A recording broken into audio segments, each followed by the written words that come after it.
going, everybody? Nice to see everybody out here. Kalustizdat Slayotas, Kalustizdat Layla CM. My name's Cedar George Parker. I'm Slayotat Nation, Tulalip Tribes, Apache, Yaqui. I'm a bunch. And, you know, I love where I'm from. You know, I really do love where I'm from. I love the land where I live right now. You know, in this Coast Salish territories right here that we're on right now. You know, home of the Musqueam, Squamish, and Tsleil-Waututh. And I really do love my lands. I love our waters here, and it's worth protecting. And when we walk upon our land, you know, I remember the elders saying, "What's a warrior?" And it's not somebody who's just strong and gets up and fights. It's somebody who loves deeply. You know, it's somebody who loves deeply enough to take action for the future, to stick up for the children's future, to stick up to stick up for what we love. You know, and right off the bat, I think of my nieces and nephews, Nalea. I think of my little brother. Ritua, right? He's my little baby, and that's why we do what we do on these territories, to stand up against pesticides and herbicides like glyphosate. And that's why we stand up and say, no, not on our territories, not on these beautiful lands that we call home. And so when we come together is when it's strong, you know. And so one thing that we have on our territories here is a witness. So I really encourage y'all to witness what's happening here and be like a raindrop amongst the water and ripple out, you know, because we're not just doing this for our children and just human being young, you know, we're doing this for the animals, right? The moose, we're going to hear about the caribou, we're going to hear about much more animals of what this is going to affect. All the animals in the forest we do it for, because we have a voice. We have a voice to press, you know, to press the government to take this off our lands that we call home. So I just want to introduce you guys to the land, as long as you abide by our rules, and that's standing up to glyphosate and other herbicides and pesticides. So thank you, actually. Glyphosate. Who's heard of glyphosate? Okay, great. Wow, that's actually fantastic. Usually it's not that much. Who's heard of Roundup? Probably more people. Okay, great. So we're working with, we already got that baseline knowledge. So glyphosate is the active ingredient in Roundup. It's used to kill different plants that they consider pests. I find it funny. Well, no, I don't find it funny. I find it sad that we think that, you know, native flowering, fruiting plants are pests in the forest. And so basically it's under the broad category of pesticide, but it is a herbicide. And it also harms fungi and healthy bacteria. So it disrupts the enzyme pathway of plants, and it inhibits growth, and eventually it kills the plant. And so if we think about fungi, bacteria, and plants, that's 3 of the 5 kingdoms of life, right? So when a chemical is killing 3 of the 5 kingdoms of life on the land, that doesn't just impact those species, but it has cascading impacts rippling down all across the food chain as well. And so glyphosate is everywhere. It is in our food, it is in our water, our rain, it's in our cereal, it's in our playground, our forests, and it's in our urine. That's not good. So the story of glyphosate and its approval is riddled with corruption, jail time, court cases, fraudulent studies, and it's still approved for use in Canada and the US. And it was created by Monsanto, who hired a tech industry to kind of test it. The original study that was tested to get it granted by the EPA in the US was a fraudulent study. The scientists who conducted that study ended up doing jail time, and yet it's still being approved. And Monsanto is a company who's made a living out of killing people and the land. You know, they have roots in Agent Orange, DDT, PCBs. So it's, you know, there's good reason to not trust this chemical. But the focus of this event is glyphosate in logging. So who here knew that glyphosate was used in logging? Okay, nice. Yeah, so glyphosate is used in logging because once a company comes and clear cuts, they're not done with that land. They want to come back for more, right? So in 50 to 70 years, they want to reharvest the land base, and they want to take out those cash crop conifer species. So, you know, it's done under this idea that if you kill off all other competition, those conifers will grow bigger, faster, stronger.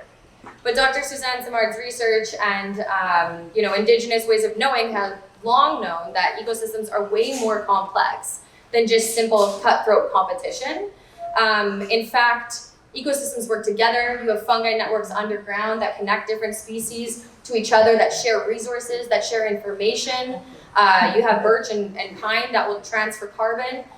You have alders, which glyphosate kills, that form a tripart relationship with bacteria and fungi, and they're able to capture atmospheric nitrogen and store it under the ground in the soil so that other plants can use it. So ecosystems are so complex. There's so much more than just if you kill one species, this one will grow better.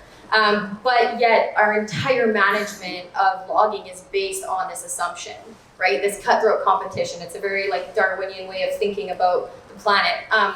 And so we're really here to talk about banning glyphosate and herbicides, but we're also here to talk about changing the policies that mandate the use of those things. Because if we've known anything is, you know, you get one toxic thing banned, but it gets replaced with another. That's what happened with DDT and neonics.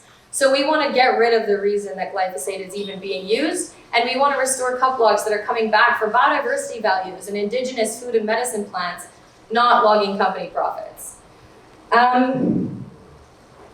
I think that's about good. I think that's about a good introduction to set the night off. And if we could all give a round of applause to James from Stop the Spray. He's traveled a long way to be here.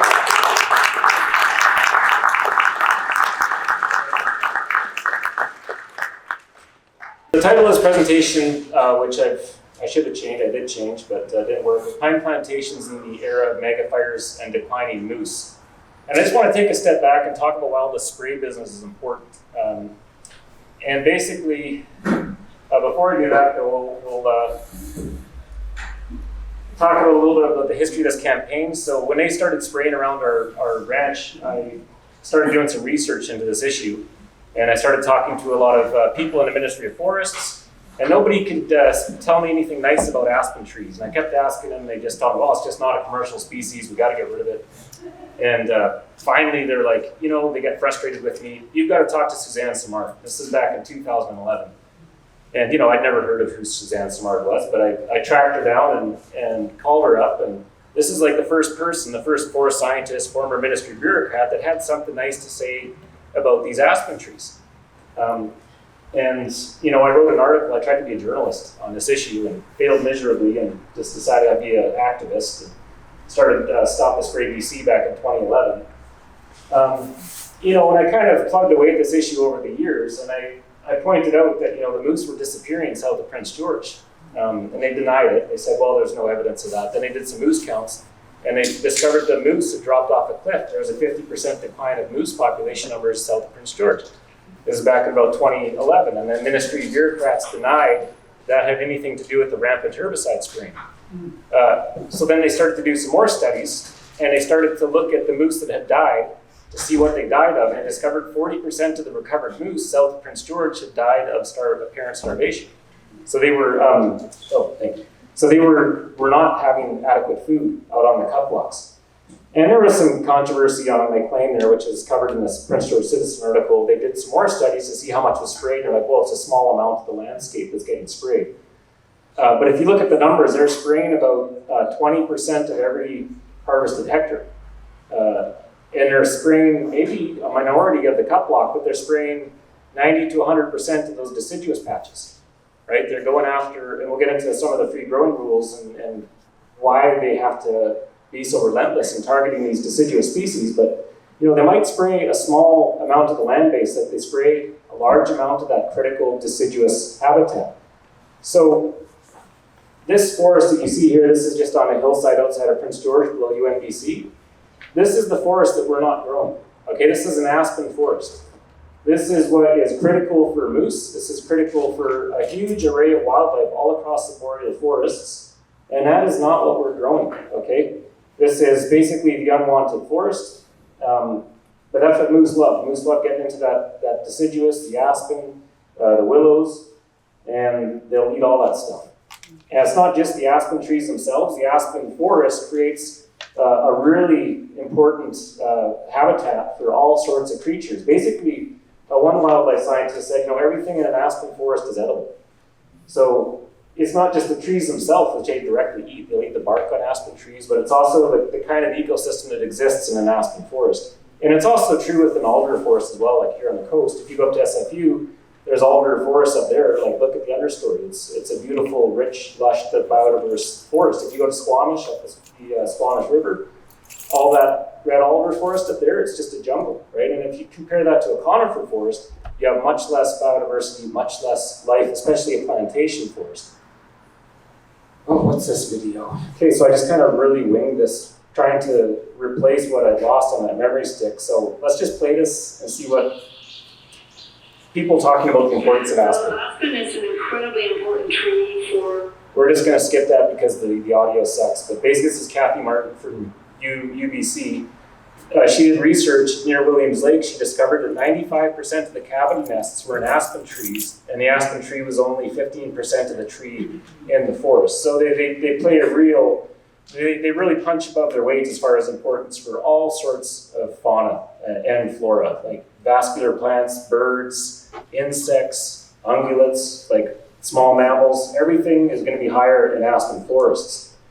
That's not what we're growing. Okay, we're growing this stuff. This is a pine plantation, and this is being spread across the landscape of British Columbia from, not a coastal thing, this is an interior thing. Okay, we're growing this from like Chetwynd, even up in the Peace Country, clear down to the US border. There's no wildlife tracks in here. Okay, and why would anything walk through this forest? There's nothing to eat. What eats a pine tree? Like next to nothing.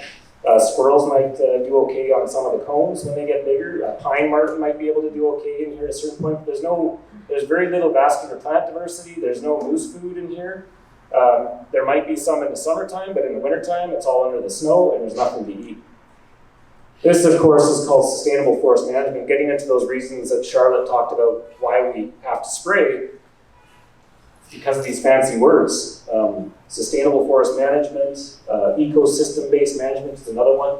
Now, ecosystem-based management is this real alarming kind of term that's spreading across academia, which is this idea that you have to replace what you took.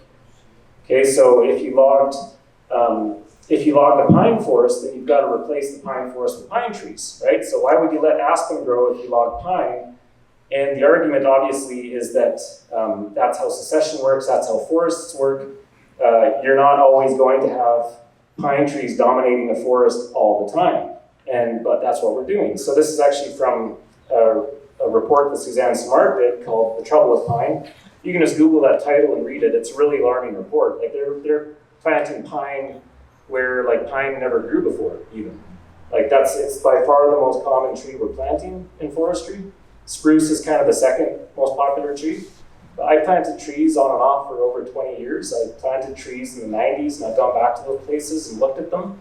I know for a fact I planted places with 40% spruce. There's not 40% spruce in those plantations. We planted stuff with 40% Douglas fir. It's all pine now. So what's happening is pine grows really well. Okay, it's so after they do a clear cut, you got to reforest it. And the easiest to reach the targets of reforestation, it's called free to grow. It's a really important word. And pine is the cheapest, easiest, quickest tree to get to that free to grow stage. Okay, Douglas fir, that costs them 4 times as much to grow in the nursery. There's no legal requirement to regrow Douglas fir. Okay, all they've got to grow is a commercial species. So what are you going to grow? What are you going to try to plant? You're going to go back there and replant fir 4 times because it keeps getting cooked in the sun in these exposed clear cuts? Or are you going to plant pine, which does great in open sun clear cuts, that dominate, that take over? Well, you're going to do the pine. And that's what we're doing. We're doing this on a massive scale across British Columbia. This is just the spraying and brushing map of BC. Okay, so like, this is just where we've gone in after the fact, after we planted the pine trees, and we sprayed it or brushed it to get rid of the deciduous, the aspen and birch. This includes manual brushing. Okay, this isn't just herbicide spraying, but if I showed you just the herbicide map, you'd see a ton of herbicide spraying here. That's Prince George. You're going to see a ton of herbicide spraying here in the north end of Vancouver Island. And you're going to see a ton of herbicide spraying around Harrison Lake and Chilliwack River. Those are the 3 hotspots in British Columbia as far as herbicide spraying and forestry. And of course, the Peace. There's going to be a lot of spraying up in the Peace. So you hear the government say, oh, we only spray a very small amount of the land base. And you've got to remember, we don't spray at all in the Kootenays. Okay, this pretty much nowhere in the drier part of the Caribou, is there any herbicides being used? The entire northwest corner of British Columbia, there's no herbicides. So the herbicide use is really concentrated in 3 areas. Prince George, the upper lower mainland, like the Fraser Valley, and Vancouver Island. There's actually a huge gap in data here. The private forest lands on Vancouver Island, they spray a ton, but they don't report that. So we don't know how much spraying is going on in Vancouver Island, like for the private timberlands, which is from the railroad deal from 100 years ago. This is all the spraying and brushing southwest of Prince George. So this is where we've taken out the moose habitat, basically. And when we wonder why 40% of the recovered moose are dying of starvation, when we basically are converting ideal moose habitat to a pine plantation, like what I showed you in that wintertime photo. A little bit of complex forestry kind of jargon for you. This is called the Biogeoclimatic Ecosystem Zone of British Columbia, Beck Zone. I may have missed a word there. But the important thing to notice here is pine, what's expected to be pine all the time, is this light blue area. And all this other area here is spruce. That's a boreal spruce system. So the climax forest is going to be a spruce system. But we're not letting that happen. We basically use the excuse of the pine beetle, where a lot of the stuff was like 40% pine trees. We clear cut it all, and then we plant it back to like 100% pine. So we're interfering with that successional trajectory and converting it back to a pine stand. So this here is a really good example of a forest around Prince George that wasn't salvage logged. This probably had 40% pine trees in it that died from the pine beetle. And what's happening here is you're getting spruce and you're getting aspen growing in the understory. So the trajectory of this forest would have been a complex, dynamic forest that wouldn't have been pine trees. If we just had the pine beetle infestation and we're growing more pine on the landscape than we ever had before.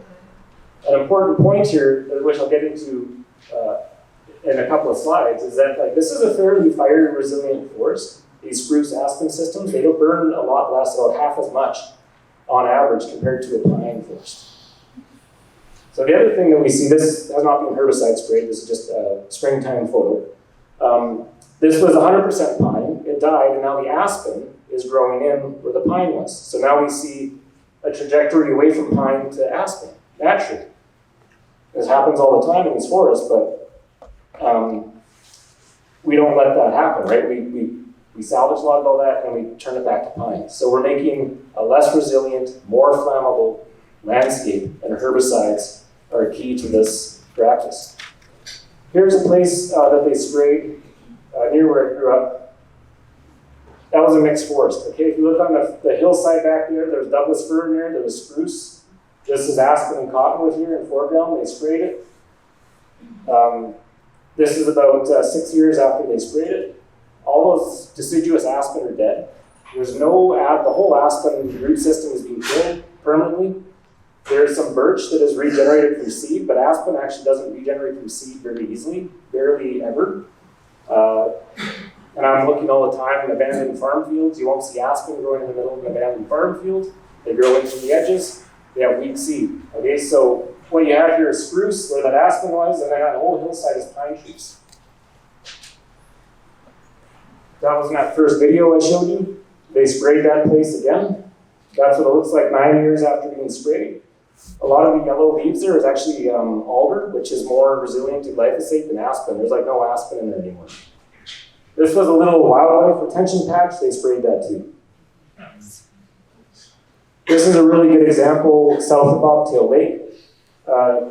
So in 1987 is when we privatized forest management in British Columbia. Okay, before 1987, the provincial government was in charge of reforestation. In 1987, we gave the responsibility for reforestation to the corporations, and we gave them a deduction off the stumpage to do so. Okay, so they basically are using public money to spray our forests, and they're really relentless about it. The government, for whatever, right or wrong, they weren't very good at reforestation, okay, compared to modern standards. So this year is the government reforested Tuplock. Okay, that was logged in 1972. Look at how biodiverse and lush it is. Okay, this is there's every species of tree in here. This, they sprayed it twice. Okay, and it's all pine. It's like 100% pine trees. So this is what we're doing across a vast part of our landscape. The examples are many. Okay, I guess I've only got a couple minutes left here, but why do we do this? You know, when we could get into all the technical jargon of the actual rules, you could look at 46.11 of the Forest and Range Practices Regulation that says you have to have a 95% conifer-dominated cut block across the entirety of the central interior of British Columbia. Or you could just look at it this way, okay? It's just a way to justify over-harvesting in the present. Okay, the faster that we can get these plantations to grow on paper, the more we can log today. Okay, they've got this thing called the TIPSY program, where they punch in the growth metrics of the plantations, and what gets spit out is a number about how much we can log today. That's called the annual allowable cut. So, and it's the sustainable yield forestry, right? This is a concept that's hundreds of years old, originated in Germany, and the worry is that, hey, if we didn't spray, if we didn't brush, we're going to see all these deciduous take over, like this place here, and we're going to not be able to log as much. It's not working, okay? We're losing mills left, right, and center. We've lost 40,000 jobs. I mean, if the whole promise of spraying and brushing was for jobs, it's not happening, okay? We've lost half of our workforce in this province. Mills have been shut down. We've gone from 79,000 workers to 44,000 workers. There's been automation, there's been heavy iron, and of course we love to blame it on pine beetles and forest fires. That's the favorite blame game for why we are running out of jobs. And you know, I just want to point out that if that's the reason why we're running out of jobs, why are we getting rid of the aspen? Why are we getting rid of the deciduous broadleaf? These are the most fire-resistant tree on the landscape. This is the government's their own rationale for spraying. Which one's going to burn more likely? When you go camping, when you light a campfire, do you use a pine tree or do you use a willow tree for lighting that fire? You can use the pine tree. Okay? They've done studies on this. That fire was stopped dead by an aspen forest. That's part of the. Here's a plantation, pine plantation that burnt, hit that aspen, stopped dead. Sorry, I'm just running out of time. I got to wrap this up. This is, you can look at the field guide for the Forest Fire Behavior Prediction System. That's green aspen. Okay, there's very little flammability on that green aspen. You know this. The forest firefighters know this. But you need the pure stands. A mixed aspen forest is actually going to burn pretty good, even if it has like 25% conifer. This is the aspen forest stopped this fire. Even when aspen is flammable in the spring, the spruce, the conifer will always burn hotter and quicker. Okay, so even when aspen is likely to burn, it's still going to help slow down those fires. And there's tons. I just want to, and I'll just say one other thing, and we'll quit this presentation. Apparently out of time here. Which tree absorbs the most carbon, do you think? It's the aspen tree. There's been no study where they've found any tree that sequesters more carbon than aspen. Okay? This study from Alaska showed that aspen trees and birch sequestered 500% more carbon than spruce in the same time. Once it was mature, it was 160% more. And the biophysics, the aspen reflect way more sunlight. Okay, so conifer trees are darker. Just look at that photo. This photo. Conifer trees are absorbing 1.8 times the sunlight compared to aspen. So what we're doing in forestry is we're using glyphosate to make our forests more flammable, make them less biodiverse, making them less capable of sequestering carbon. We're making them absorb almost twice as much heat from the sun. Like, it's insanity. The next speaker, you know, one thing, he's a brother to me, way older brother, and you know, one thing he really taught me was that our forests is our grocery stores as Native people. Our forests are our medicine cabinets, and it's, you know, and my dad's even here, and he said the forest and the land is our love of our life, right? It's our grandmother, it's our everything, right? It's our Natsuma, one heart, one prayer, one mind. And so, you know, Daniel always taught me, you know, he's gonna start teaching me how to farm and how to live from the land, and he said that you're part of a 1,000-year history. And so everybody get a round of applause for Daniel Mendoza. Hey, Mr. Douglas, woo!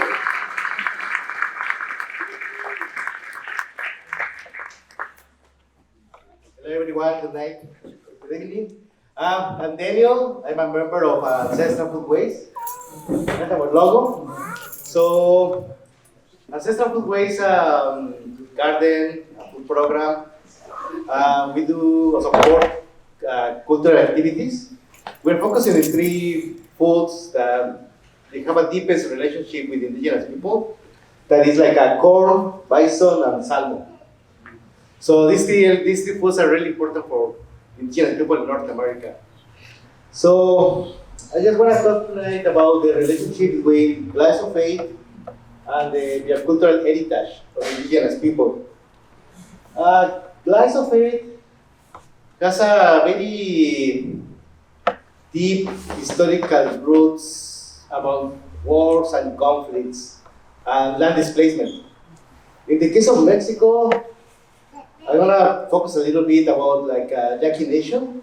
Yaqui Nation is the first, was a place where it started what they call it the Green Revolution. The Green Revolution was like the starting of the agribusiness system in the world. So they used it as an experiment. The Yaqui Nation, according to the narrative, some American scientists found in the desert of Sonora, that is south of the border with Arizona, they found poor farmers starving, and they came with this idea of producing corn like cash crops to improve the living conditions of the indigenous people that live in the Sonora desert. But what really happened is these communities, they were living under ethnic cleansing since the 1870s until the 1940s. Most of the population, they were exterminated and they were displaced to the Caribbean Sea and even as far as to Cuba and sold as slaves. So when the agribusiness company, they arrived to the Yaqui territories, they pretty much found an indigenous food system that was interrupted. So they start there, they bring some hybrid corn and they start to testing some pesticides. So those pesticides, they transform the whole landscape. They polluted the soil, they polluted the water, and they pretty much also displaced the local population to bring in new farmers in the area. So this is just a little bit how I want to talk about how glyphosate interrupts the indigenous food systems. But before go on that, next one.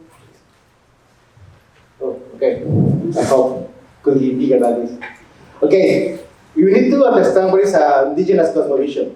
This is a mural that is in a city called Teotihuacan. It's in Mexico, central part of Mexico.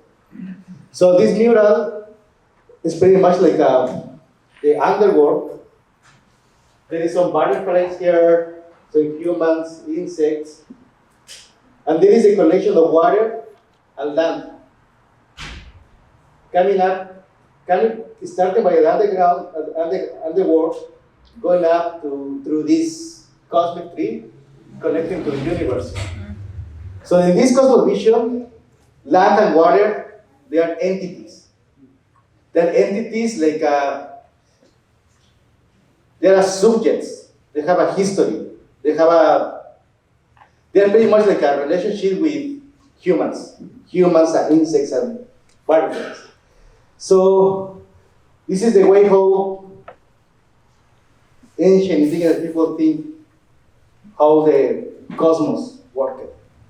And it's like you can see some contrast of a scientific methodology or Western way of thinking, in which we put the universe something dead, some objects that have no life and no connection with, no interaction with human life. So this is this is what we're telling us no, actually we believe they are entities. We believe we can talk to them, transform with them, and work together. Next one. So this cosmovision it didn't stop with colonization. It kept going over the time. This is like in the province of Michoacan. So, as you might know, like the monarch butterfly that flies from all the way from Ontario to the forest of Michoacan. So, as far as I know, people realized that 40 years ago. So, this monument is about 400 years ago. And in this Christian monument, the narrative is the arrival of the monarch butterfly.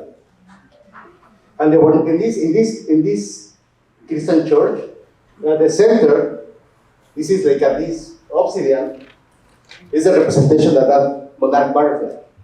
So indigenous people, they already knew the immigration of the butterflies. They already knew the meaning, what is the meaning of having these butterflies as a pollinator for the forest of Michoacan. This is the forest of Michoacan is a place where they spend the winter time. Next one. Next one. This is my note. Okay. Okay, now I'm going to talk about like biocultural territories. So the biocultural territories. Okay, the biocultural territories, there is a relationship that indigenous people has with the place where they live. They have a history, they are collective, they are a collective transformation. It's a rational because, and this is a systematic creation.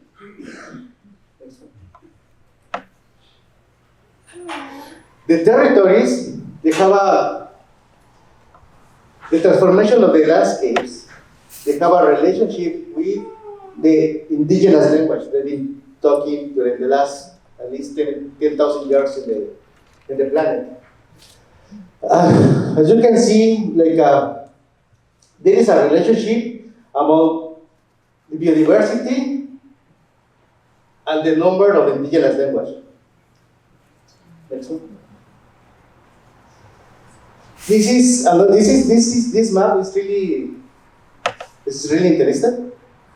This is in this tropical zone, and all these red spots over here, we can see the places, 8 places in the planet where plants and animals were domesticated.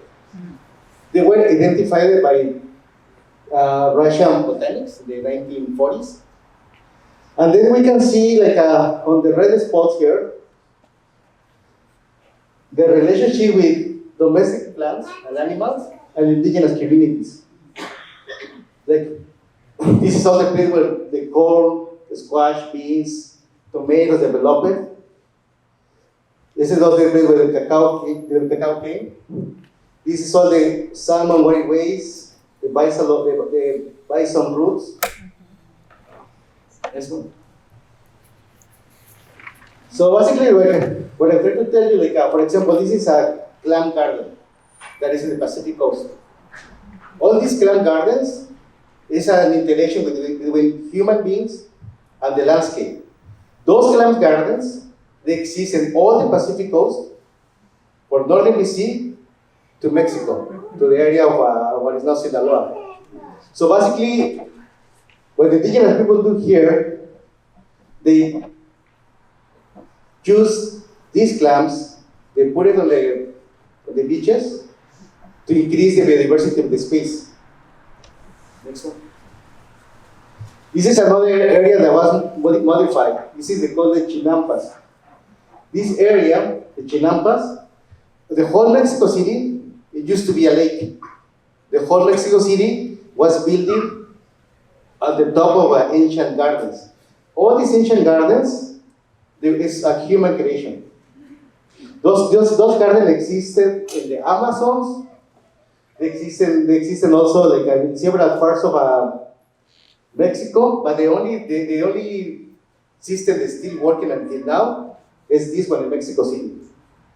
So most of the birds and animals like dogs, they came from Ontario, to Canada. They came here to hibernate. over the winter time in this area.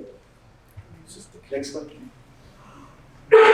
This is another garden in Forest BC. So basically, this is I think over the last 20 years, they've been funding archaeological sites in BC that show like at least forests they were planted.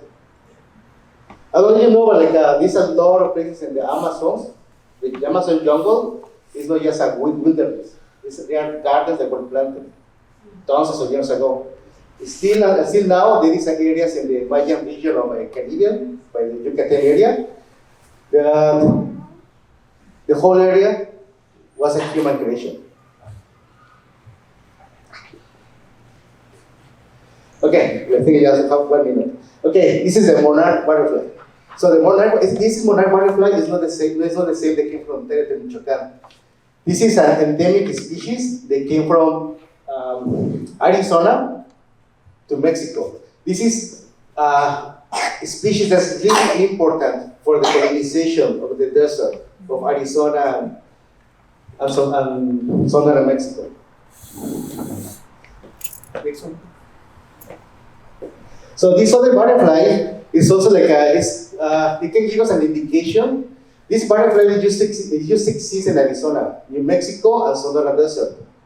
But right now, this butterfly it only exists in the Yaqui territories. And the reason it is because the species that this particular butterfly eats are associated with corn production.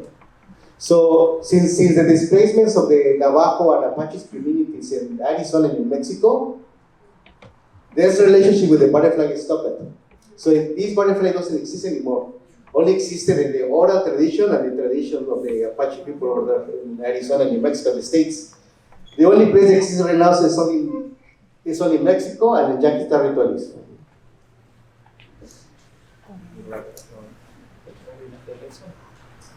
Okay, well, I guess I'm gonna wrap it down here. The campaign against glyphosate in Mexico, they've been existing for the last 20 years. I think Mexico is the only country that has banned glyphosate and GMO crops. And the reason is like because it's been interrupting the way of life of indigenous people. And also because it hasn't improved any of the conditions until now for the indigenous population. Still until now, just in the Yaqui Nation, there is 30,000 children working in the fields. And this is a huge problem for Mexico because it still exists 3.5 million kids working in the agribusiness industry. So this is one of the main reasons why this agribusiness industry has been banned in Mexico.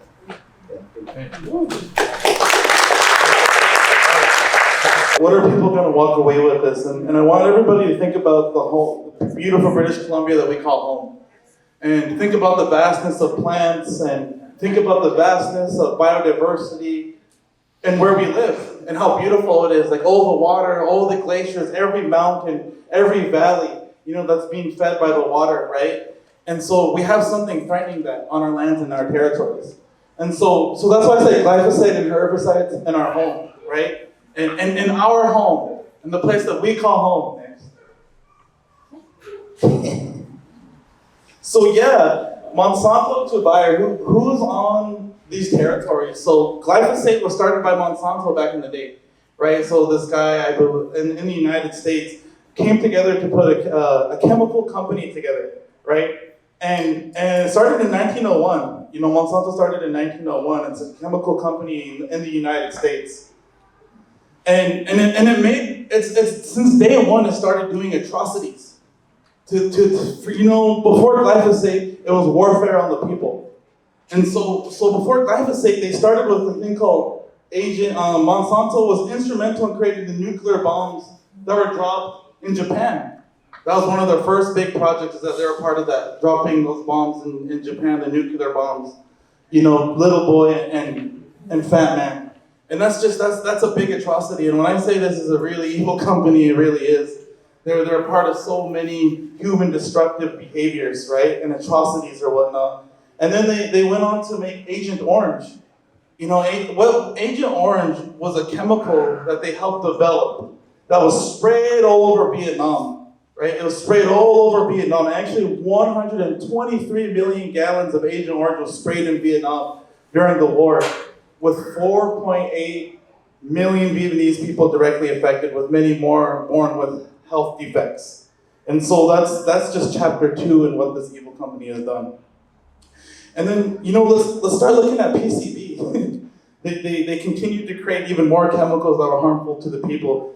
And, this is just like a little court case we're talking about here about PCB. It's there was a further payment of up to $820 million to settle most claims for the exposure to PCB. So people having exposure to PCB ended up they ended up having cancer because it's a highly carcinogenic substance, meaning it causes cancer. That's not good. That's really bad. And Monsanto produced it until 1977, in which there's still traces of it in waters today. There's still traces of that. And, so what happened after that was in 2018, German chemical and pharmaceuticals giant Bayer acquired Monsanto for $63 billion. That's more than what Elon Musk paid for Twitter. Even more toxic this is though. I don't know, I'm not even joking. It's like serious. And so Bayer bought them out. And so Bayer's another pharmaceutical company that's even older than Monsanto, right? It's even older than Monsanto. So let's talk about Bayer, a German company, and what they did in World War II. Staff of the Bayer Group at IG Farben conducted medical experiences on concentration camp inmates at Auschwitz and different concentration camps.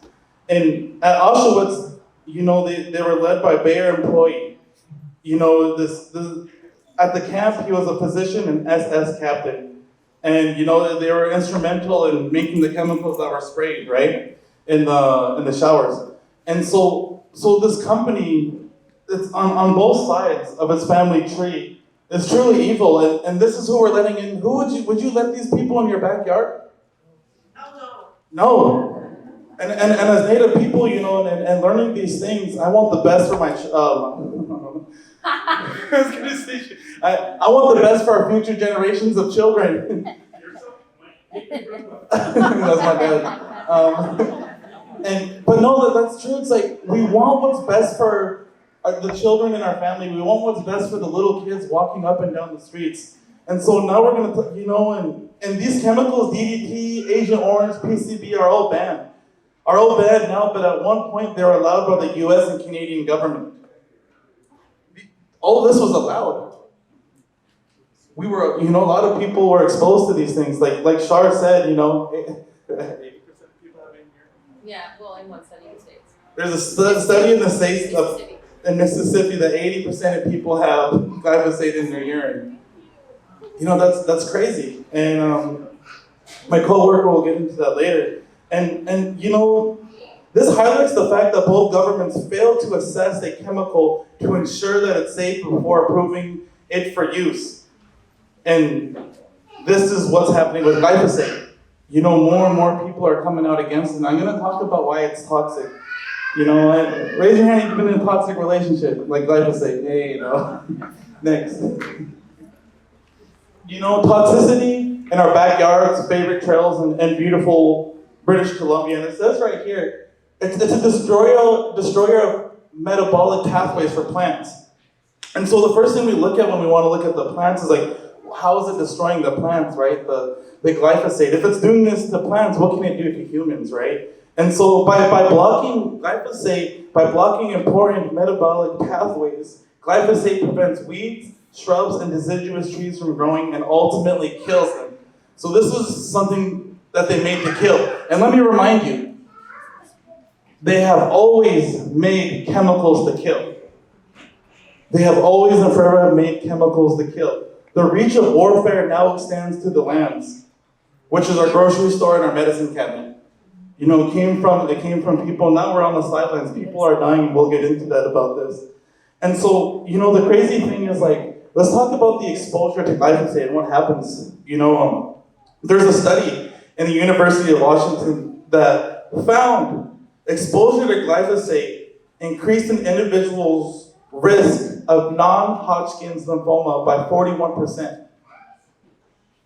Once again, 41%. That's a type of cancer, right? And 41%, that's horrible. We can't, and this is being sprayed all over British Columbia. Data says that over 1 million hectares have been sprayed all over British Columbia. Just in logging, yeah, in logging. in logging, and it's crazy because the World Health Organization says it's a probable cause of cancer, and more studies are coming out next. So yeah, now we're going to talk about all the lawsuits because yes, there's been many people who came out against Monsanto and Bayer because of the cause of cancer, right? Once again, if it's going to do this to plants, kill the plants, what is it doing to our human beings, right? And of course, the younger you are, the more affected you're going to be, just like the salmon, right? So like when it comes to mining, the babies are affected the most. The baby animals are affected the most because they're growing, their immune systems are growing. And so when we talk about lawsuits right now, Monsanto has settled over 100,000 Roundup lawsuits, paying out about $11 billion as of May 2022. Some of y'all can't even count to 11 billion. And then so let's talk about Dwayne Johnson. So yeah, Dwayne Johnson's not The Rock. But, on January wrong one. Dwayne Johnson, there's a court case in California against Monsanto back in the day, right? And the jury awarded Mr. Johnson $289 million, $39.2 million in compensatory damages and $250 million in punitive damages for failing to warn consumers that exposure to Roundup weed killer causes cancer. And glyphosate is one of the main components in Roundup, to make that clear. And so as it kept on going in through court, all the damages, bringing it combined, came down to $78.5 million. And so as you keep on seeing, there's continuous lawsuits against Monsanto and Bayer. So these are the people that we're letting into our backyards. These are the people that we're letting into our forests, what we enjoy.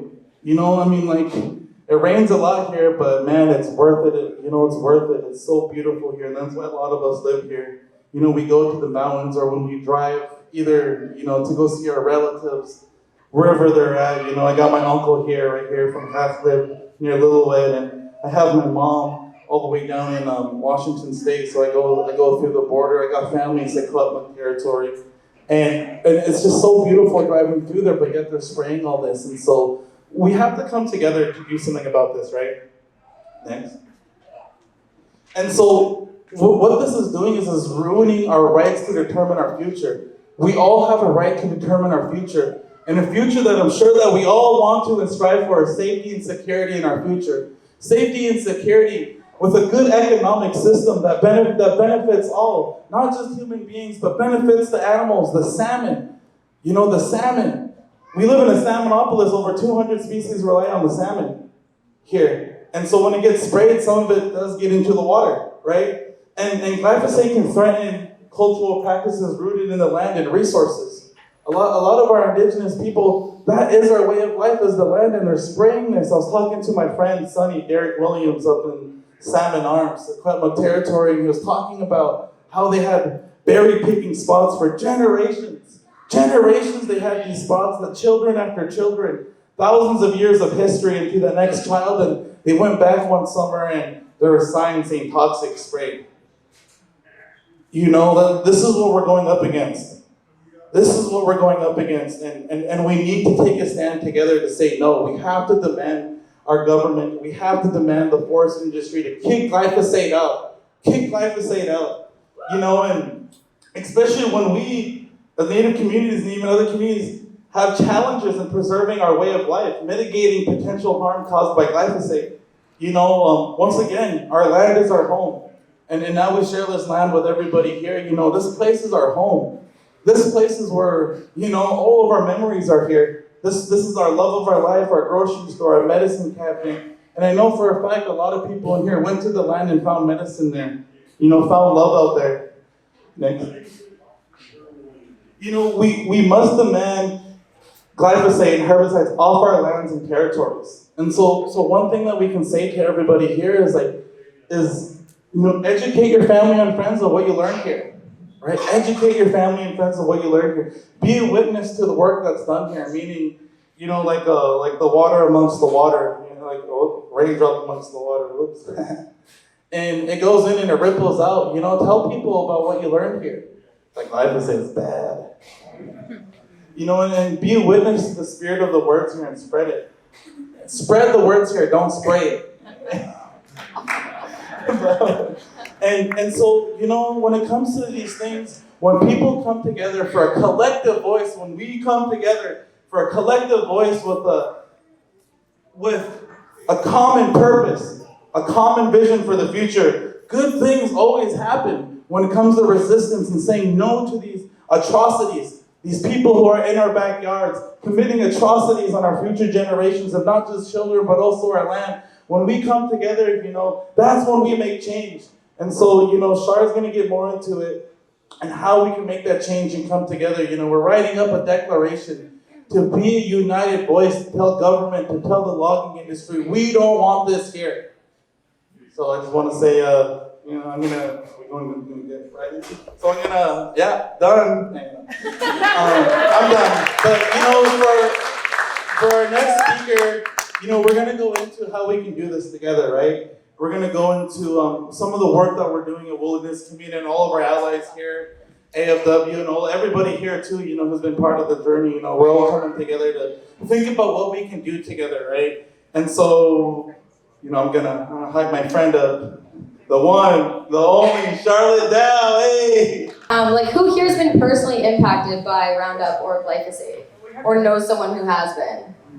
Yeah, I have an uncle who got cancer from spraying. I have a brother who spent, 10 years spraying Roundup. Okay, well, that's a lot less than I thought. I have a friend whose father, just got diagnosed with cancer after spraying it on his lawn for 20 years. I have another friend over here, where's Vic? Yeah, she was a herbicide sprayer in Alberta, wasn't really wearing proper PPE. They didn't really give her that. It's I don't even know how to describe how irresponsible it is, and it's an absolute tragedy that even when we do take them to court and we do demand they do better, somehow, like you said, it still is on our shelves. Yeah. Yeah. Okay, so, anyways, here's a photo of how they spray it. This is sometimes how they spray it. If you go next slide. So this is more direct spray. So this is called hack and squirt. So there's different ways of applying glyphosate in forestry. This is where you kind of select your species, you hack it, and then you put the glyphosate in that direct species. But it still washes into the soil. It still gets into many other non-target species, which is one of the issues with glyphosate. So okay, next slide. There, Cedar, George Parker. All right. Okay, so I'm going to talk about how we kind of got into this campaign and what sort of kicked it off. So go back a year and a bit. Peter Wood was thinking about going to COP15. So was I. It was the UN Biodiversity Conference, and we were trying to think about. I was kind of in the mindset of what corporations are going to be represented at this UN Biodiversity Conference. So I went through the list of, potential speakers, and I found CropLife International. And I was like, well, that's pretty interesting. So CropLife International is a lobby group or AstroTurf group that does the bidding and the lobbying of chemical giants such as Monsanto, Bayer, and ChemChina. So this was at COP15. Now this was at a time when an Indigenous youth group couldn't get a space big enough than about 50 people seating, and CropLife had a massive venue that probably could have sat 200 people, way bigger than this room, in the UN Biodiversity Conference. And this was one of their main slides. They were not even trying to hide who they represent. Member companies, Syngenta, Bayer. So this is, and then Bayer, of course, is Monsanto. So anyways, I saw that this company was presenting, and I decided to let's mess with it a little bit. Let's disrupt it a little bit. So if you go next slide. So we did this. You got Chief Dave Knox of Kwakwaka'wakw Nation right there. And we did a little presentation, a little demonstration outside of Crop Life. My friend Mark here sprayed one of the Crop Life International main guys. It was honestly amazing. And so we brought attention to this at the UN Biodiversity Conference. But then I came back and I was like, wow, that was pretty intense. Hearing the words that Crop Life were speaking at that conference was pretty jarring. And I started to look into it a little bit more. And my research led me to the work of Angeline Rose Hopkins. She's a First Nation woman based out of Hope that single-handedly stopped a spray from Hope to Squamish. Dr. Suzanne Simard, whose research is fundamental in just understanding from a Western science. Indigenous knowledge has kind of always known this, but in documenting the connections of different species and the complexities of ecosystems. It led me to James, it led me to Lisa Wood, it led me to Chief Dave Knox, and all of these people who have been working so hard to bring attention to the impacts of herbicides and chemicals on the land. So that spring, members of the Mamtagila Nation, Namgis, and Kwagil Nation were wanting to know where and when glyphosate was being sprayed on their territories, and so we tried to find out. So a group of us came together and we were like, I was like, I'm gonna start from square one. I didn't really know how to start, but I just started emailing people. And it sent me down this ridiculous rabbit hole of just secrecy and non-transparency. And it led me to realize how restricted and opaque this process is to find out where they're actually spraying glyphosate. So here's what I realized. Let's go next slide. Let's go back. We're not there yet. Okay. So pest management plans, bear with me, this is a bit of policy stuff, but it's really interesting. So pest management plans are made every 5 years by a logging company. So like I said, logging companies, when they're done logging, they go back and they want to re-log. So they're gonna spray those cut blocks because they have to meet these free to grow standards. And they're under this trance, and they believe that you need glyphosate in order to do that. So the use of glyphosate is actually mandated by the free to grow policy. So they go back and they want to spray glyphosate, and so they must create these plans. And in these plans, they have to consult with First Nation communities. Now, all it states is you have to make a reasonable effort to consult. And it also states that consultation is not consent seeking. It says consultation is an exchange of information. So the logging company will go to a First Nation community. Well, they won't go. They will send a letter. The letter will go. And so they have to send 2 letters. If there's no reply within 30 days of one of those letters, that basically means they made a reasonable effort. So in this case, no response equals, yeah, you're good. So who knows, did the letter get received? Were Chief and Council incredibly busy, as we know they often are, getting inundated with other corporate proposals? And so this lack of, that's not consent. No response does not mean yes, right? But that's what the policy is built off of. But that's just the pest management plan. So let's say the nation does, or the public, and so for public notices, it has to be published in the back of a newspaper somewhere. It could just be one little newspaper. They just have to show they put, hey, there's a consultation happening. So let's say they do make it to this table, and they are able to be there for the consultation. If they don't specifically enter into an agreement saying every year you have to show me the yearly spray plans of specifically where you're spraying, those next 5 years of spraying will happen under secrecy. Even if you ask for the spray plans, unless you made that agreement, they don't have to give them to you. So when I went asking the companies and the government for the spray plans, the lady in the government office said, by the way, I don't have to give this to you. This is all voluntary. But we ended up getting the spray plans on Mamtagila territory. Okay, next slide. So this is what they were planning on doing. So all of the red blocks here, that's where they wanted to spray. This is in 1 year. This is 500 cut blocks they wanted to spray. And this is equaling about 10,000 hectares, which is roughly the size of 24 Stanley Parks of glyphosate spraying in 1 year. And this is on Mamtagila territory. They were not consulted. And so we drummed up some opposition to this. We set out there to document what was there. So we go next slide.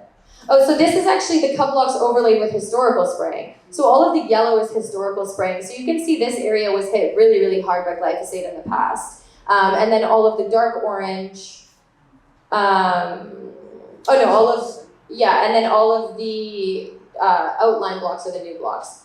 So go next slide. So we set out there on a boat with Arnie, an Indigenous elder from the Namgis and Montegala Nation. Awinya Foundation helped us as well, and Wilderness Committee. And so we went out and we wanted to see what the cut block looked before the glyphosate spray, in hopes that we could stop it, but if not, then we would go back after to see how much was killed. So if you go next slide. Completely lost my... So these are just some of the native plants that we're regrowing in the area, and also really important Indigenous food and medicine plants like salmonberry and then chocolate lily. If you go next slide. There was bear, so there's this bear hanging out right next to the cut block that was going to be treated. I will say this cut block was about 15 years old, so the trees that were growing back were quite big. It was a beautiful regrowing landscape. There were cherry trees, there were apple, there was conifers mixed in there as well, big conifer trees that were out competing the alder at this point. And it hadn't been sprayed yet, but they were going to go respray this cut block. So yeah, this is a bear. Next slide.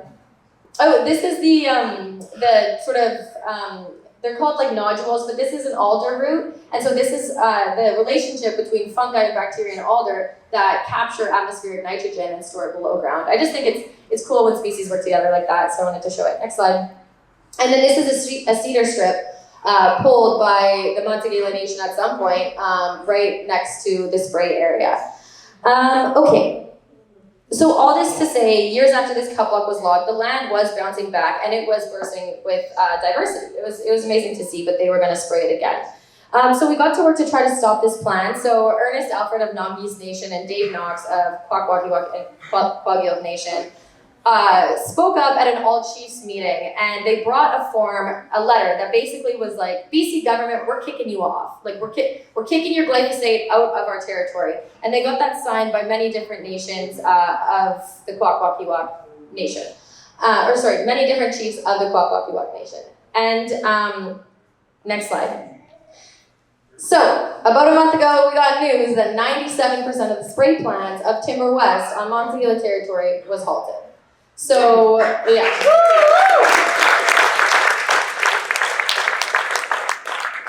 So, like, this is a huge deal. This is the area that would have been, one of the areas that would have been treated that was saved. So they did still spray on 3% of the territory, but 97% got halted. So to me, I was thinking about what this means. And one of them was like, okay, yay, advocacy and pressure applied to the right people at the right time can work. I like that. That's nice to know.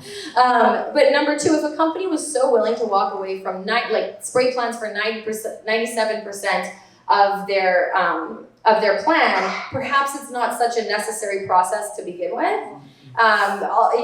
So I was thinking about that. And then I was also thinking about how, yes, we were excited that we could stop much of the spray, but like Arnie, Ernest, Dave, myself, the public, we can't be everywhere doing this all the time, every year, right? That was a one-time stop we did last year, but we can't, we'll just keep trying, but we can't be everywhere all at once. And so what does this mean? It means that we need to change the system that mandates the use of glyphosate in regrowing forests. We don't just want to ban, because we've learned that if you ban a substance without addressing the underlying system that mandates its use, the government and companies will just replace it with something more harmful. I've already brought up, DDT and neonics, and now we're actually seeing tricloper. James might know more about this than I do, but I can see this being replaced as glyphosate already. And so, like I said, we need to change the system that restores cut block for logging company values and profit, and instead we need to implement a system that restores cut blocks for biodiversity values and Indigenous food and medicine plants and mushroom harvesting and all of the incredible values that these ecosystems gift us. The industrial systems that we have today really are grounded in death and destruction. It's created out of the question of what can I kill today? What needs to be controlled today? I'd love to imagine a system that says, what can I help grow today? How can I foster life today? And we all have this energy within us, this life-giving energy within us. I think it's why we're so drawn to places that are so biodiverse and bursting with life, because we want to nourish, it's in our nature. And we ended up in this tragic system that's killing so much, and it's killing our spirit. It's making us sick mentally, physically, and emotionally. And I do believe that nature is the antidote to these wounds, and we're very lucky about how much grace and resiliency these places have, and their ability to bounce back after so much harm. So these topics are heavy, they're very depressing, but I do think that there's no transformation without a little bit of discomfort. And I feel like we're in a point of our lives right now, and definitely this industrial system, it's pushing us, and it's making us fight back. And I think it's allowing us to reach into and open a new door in a new way. And yeah, I think it's time for these companies to get out. Their social license has been over for a very long time. And I do think that, my goal, I'll tell you my goal, is to have glyphosate in forestry banned by 2025. And all herbicides in forestry. So that's next summer.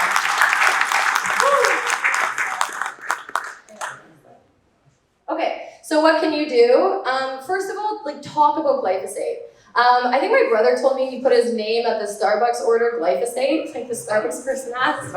Did you do that, or is it a volleyball event? Our volleyball team. Volleyball team name.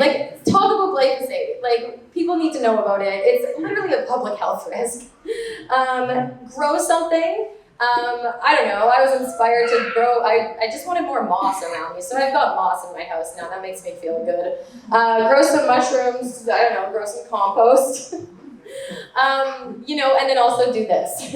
So this is our take action. This is how I think we can really pressure the BC government to halt the use of herbicides and pesticides in the logging industry. So it's a public notice, so we're putting the government on notice to get glyphosate out of the land.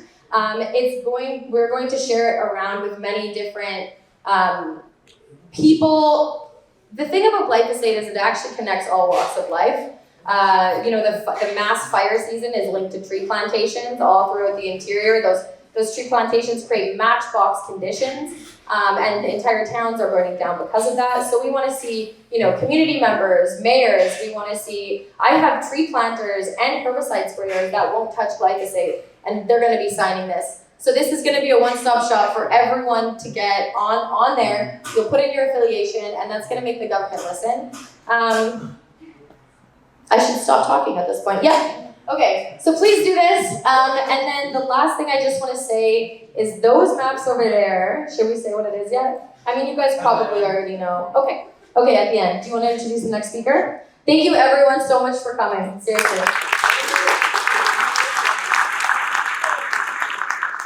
Okay. I guess I'll also just say, if you're able to do a small donation just to keep our tour going, we're going all over the island. So if you have anything and you're able to, that would be amazing, but no pressure. Pressure. Just kidding. Yeah, and if you're gonna put money in it, put good feelings and thoughts in it, right? I remember the story of my great grandfather. Someone's like, "Why are you giving that person money?" It's like they're not going to do much with it. And it's like, no, he did a prayer with it, or, good energy, whatever you believe in. Put that good energy and ask that money goes in the right place, because we do need that cash to make change. So just, if you're going to do it, just put good thoughts and minds and prayers in there. And so, yeah, once again, this is our declaration. Feel free to scan it and sign on to it. This is how we bring everybody together.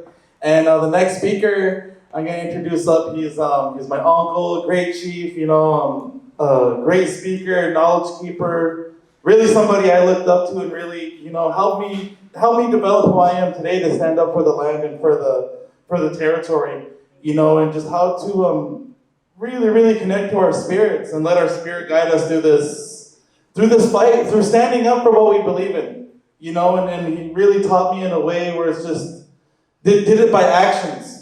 Did it by doing, and I want to introduce Chief Daryl Bob from Hacklet Nation, from the Grey Stallion people up here to share some words. Always wanted to read something off off one of these things. Back in Indian school, you only see the priests do that. So I figured, well, why not? Anyway, into Kringwaskam. My name is Chief Daryl Bob. I don't use these too much. It doesn't work for me. So I just wanted to thank the territory, the nation, for allowing me to come down and be part of this little gathering, you know, nephews say, come on down, you know, and listen to this. I don't know what it is. You know why? Because if we can't say it in our language, it never existed. It's foreign to our people. There's something that's going on in this world today is what we talk about is a disconnect. We have that disconnect right now. We blew it. Society at large throughout Mother Earth blew it. When COVID came, man, it was clean. The water was flowing. The land was green. The skies were clear. You could see the mountains again. The young people had clear faces again. All of this stuff. And people were starving for normalcy. That's not normal. And neither is this. When we search internally for what we have in that responsibility, what responsibility do I have as a young man? What responsibility do I have to look after this one? The decisions we make today affect our children of tomorrow. Guaranteed. Without a question. When we have that disconnect, we don't have that ability to connect with Mother Earth, the sole provider of all, that one and only. She's the one that gives us everything. I like the elders. They come up and they give you tobacco, or people give you tobacco to say some prayers, to share some time, to learn to listen. That's the biggest disconnect too, is learning to listen again. The only way a government will listen is if you stand up and kick them in the ass. You know? Because they're never going to listen. I remember when I talked at the UN and down at the Capitol building in Washington. Corporate corruption at its highest level. Corporate corruption. They're not countries. Governments aren't responsible for a country. They're greedy pigs with one thing in mind, and that's money. It's all they want.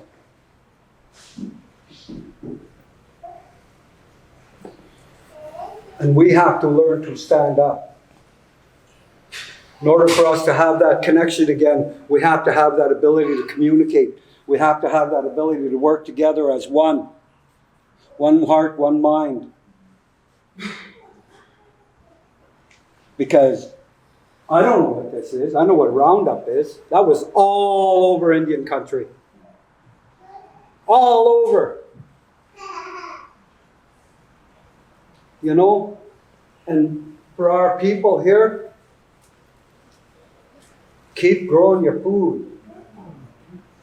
Because the shit you buy in the store ain't worth nothing but an unhealthy problem. Just like I have one bad unhealthy problem. This. I've been doing this since I was 6 years old in residential school. 6 years old. I was born in 1960, so I'm not going to tell you how old I am. You figure that out. But you know, when we have that disconnect, we have that inability to work together, to look after Mother Earth, to protect our children. These young people deserve a chance right here to have fun in life, to roam on the lands, to be able to eat berries. I remember when my children were this age. Boy, they'd come in and their faces are all red and black and just berries all over the place. I never had to feed them. Just send them out and they would go eat. You know? But today it's different. You don't know what you're eating. My son used to work in a what do you call those things? Beef factory. You know, where they slaughter all these beef and they run them down the line. He said, "Dad, I'm never eating a burger again." Why, son? Because they would cut one beef and that beef would leaking green all over the line. And they're still cutting it and pushing it through. Corporate corruption at its highest level, and that's all they're after is the money for more trees so they can cut more down. So somebody can get rich. When I grew up as a young child, my grandpa would always say, "Son, we're the richest people in the world." And I'd look at him and I said, think to myself without telling him, how could we be so poor? Or rich when we're so poor? Holes in our socks, shitty runners, holes in our pants, holes in our shirts and t-shirts. Now they sell those things for $150 a piece. Christ, I didn't realize how rich I could have been. The logic of money. The power of money is a deception.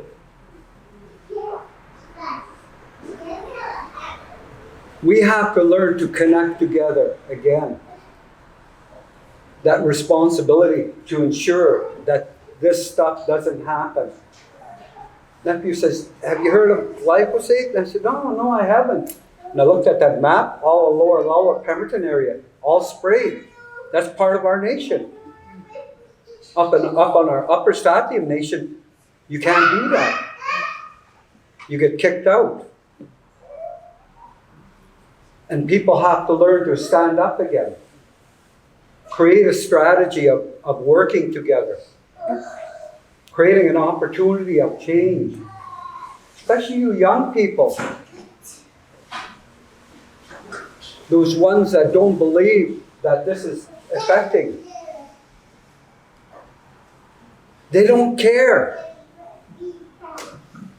The only thing they care about is making more money and making people sick. So when we look at this, and I gotta try this. I'm going to stand back here. Because I actually did write something down. I'm not used to writing things down, so I just wrote something down that when I was listening to you guys talk, and I was watching, and I got to put my glasses on because I'm old. And I talked about that disconnect.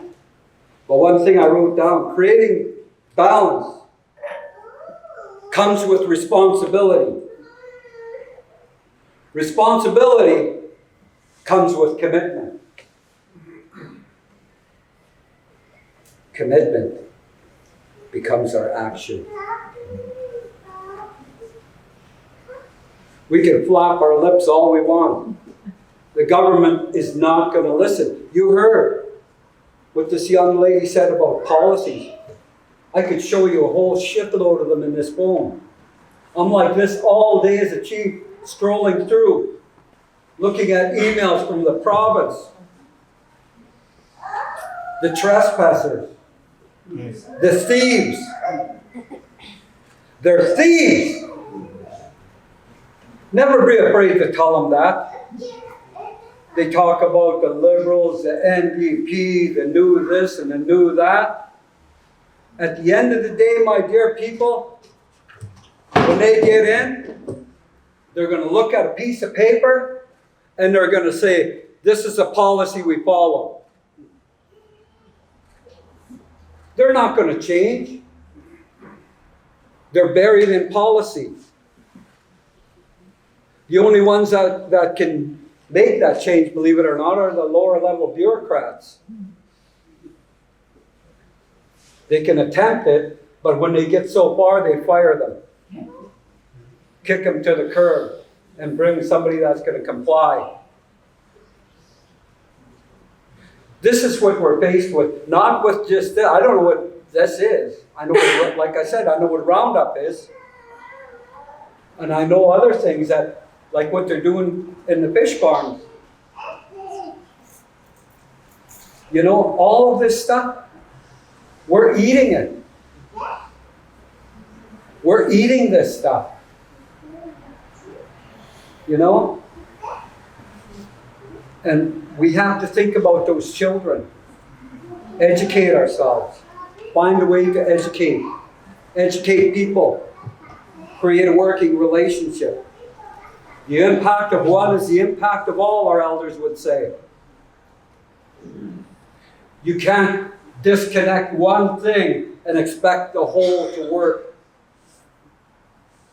In our community and in our nation, we have what's called an ecosystem-based management plan. Our elders got together in the early 90s and said, this is how we're going to do business in our nation. For the ones that go up to our lands, we don't have logging up there.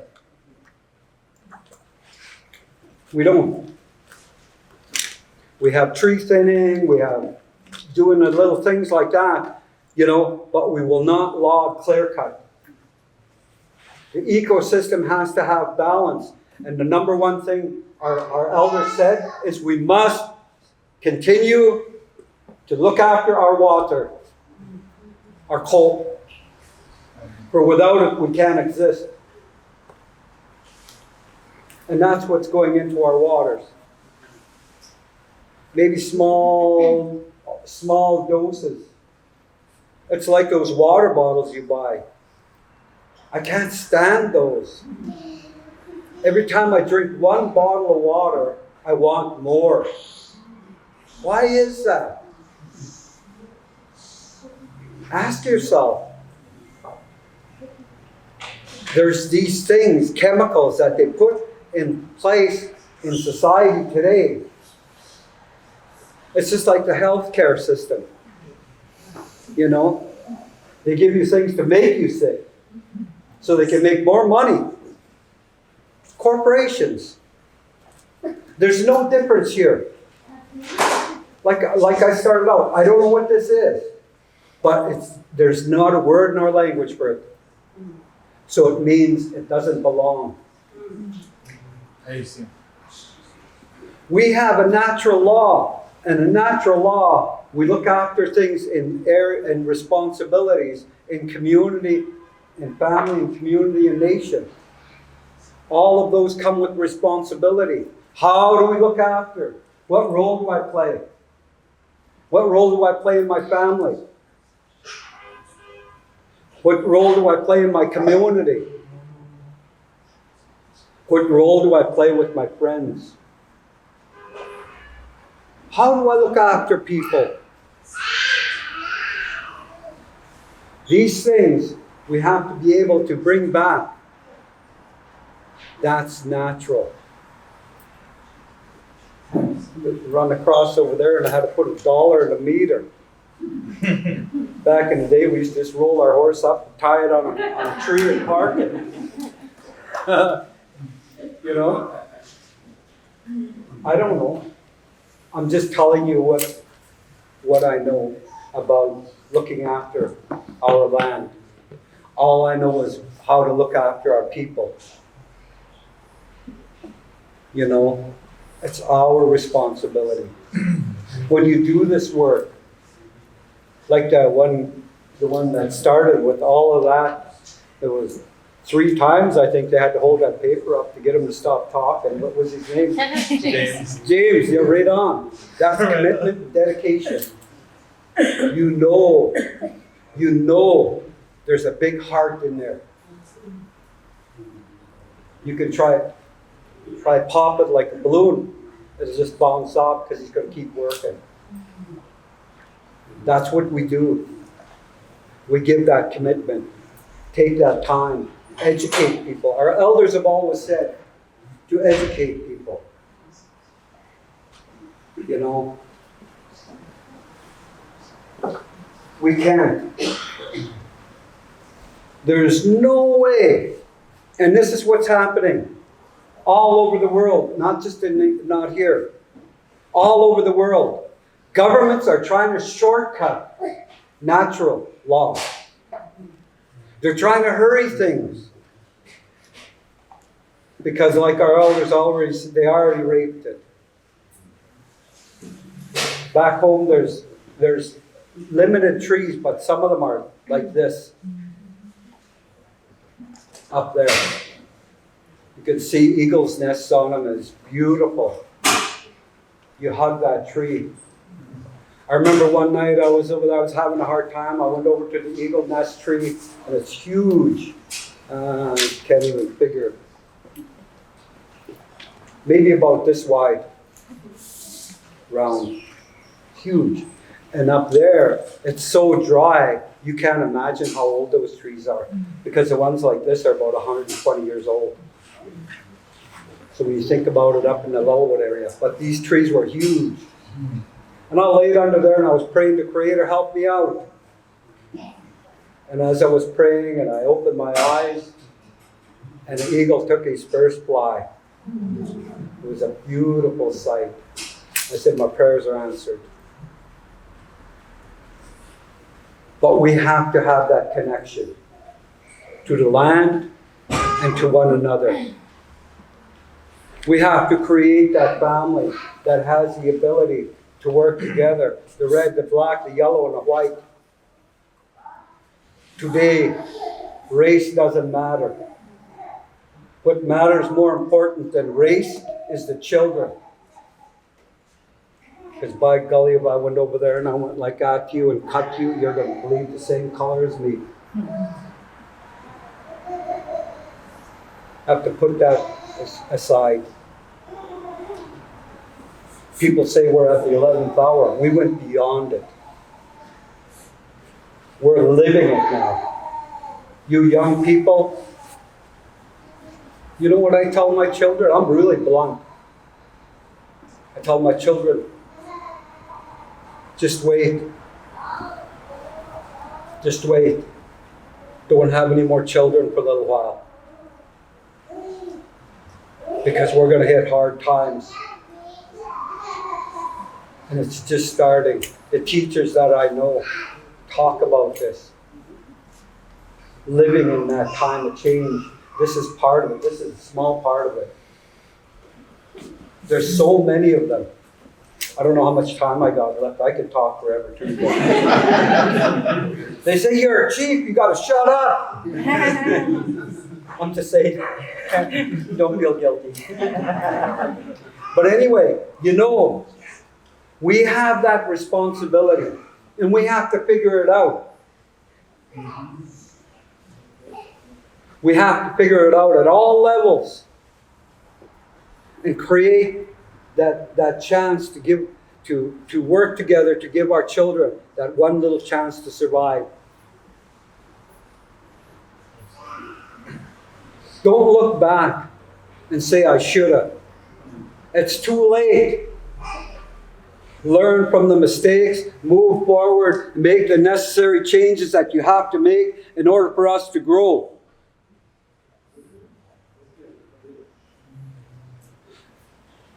As a chief, I talk nice here, but behind closed doors we have to be cold-hearted.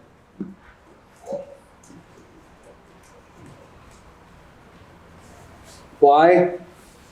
Because our children are more important than us. It's always about the children. Always about the children. Quit being selfish. Quit being selfish. Learn to be selfless.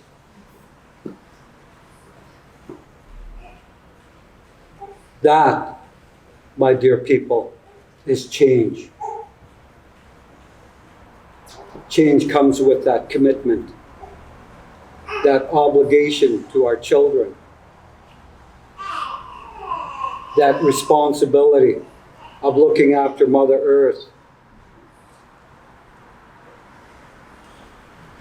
Anyway, I'm starting to talk too much, so I think I want to thank my nephew for allowing me to come and thank you for taking the time to listen. It's been an honor for me to be up here to speak. I think it's important enough that when I was asked that I would come and support this, because now I'm going to bring it back to the chiefs at home and start to educate them, because this is where it starts. You'll go a lot further, a lot quicker if you brought this into a resolution to the leadership of these nations here. And they'll push the government. They'll push the government. Why? Because their court said so. Their court said so. Anyway, I'm getting into politics, so I better shut up. It's been a pleasure. Thank you all.